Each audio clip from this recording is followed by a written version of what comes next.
తెలంగాణ ఆ నవీన్ యాదవ్ ర్యాలీలో వ్యభిచార గృహాలు జూబ్లీహిల్స్ ప్రజలు ప్రత్యేకించి వినాలి, తెలంగాణ ప్రజలు కూడా వినాలి. ఇది కేవలం జూబ్లీహిల్స్ పోరాటం కాదు. ఇది వ్యభిచార గృహాలు నడిపి అబిడ్స్ పోలీస్ స్టేషన్లో టాస్క్ ఫోర్స్ వాళ్ళు దాడి చేసి అబిడ్స్ పోలీస్ స్టేషన్లో అప్పగించిన అఖిల్ పైల్వాన్ అనే వ్యక్తి ఇవాళ నవీన్ యాదవ్ ర్యాలీలో పాల్గొంటాడు. కత్తులు కటార్లు పట్టుకొని డాన్సులు చేసుకుంటూ పోతారు.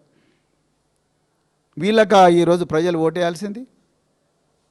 ఎన్నో మర్డర్ కేసులుండి రేప్ కేసులు ఉన్న వాళ్ళకి మీరు పెట్టుకొని తిరుగుతున్నారు. ఇవాళ పోలీసు వాళ్ళందరూ కూడా ఇవాళ ఇంటెలిజెన్స్ వ్యవస్థ మొత్తం కూడా వెస్ట్ జోన్ పోలీసులందరూ కూడా ఇవాళ ఈ గూండాలను రౌడీలను కాపాడి న్యాయబద్ధంగా ఇవాళ ఎన్నికలు జరుపుతున్న బీఆర్ఎస్ పార్టీకి వ్యతిరేకంగా వీళ్ళని ఎట్లయినా అణిచివేయాలని చెప్పి పనిచేస్తున్నారు.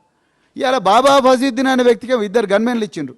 మరి బోరబండలో రహమద్ నగర్లో బీఆర్ఎస్ నాయకులందరినీ కూడా మిమ్మల్ని బైండ్ ఓవర్ చేస్తారు అబ్బాయి, మీరు అర్జెంటుగా వచ్చి మధురానగర్ పోలీస్ స్టేషన్ లేకపోతే బోరబండ పోలీస్ స్టేషన్ లేకపోతే జూబ్లీహిల్స్ పోలీసులకు వచ్చి అటెండ్ కండి అని చెప్పి చెప్తున్నారు. ఇంకెక్కడుంది రూల్ ఆఫ్ లా?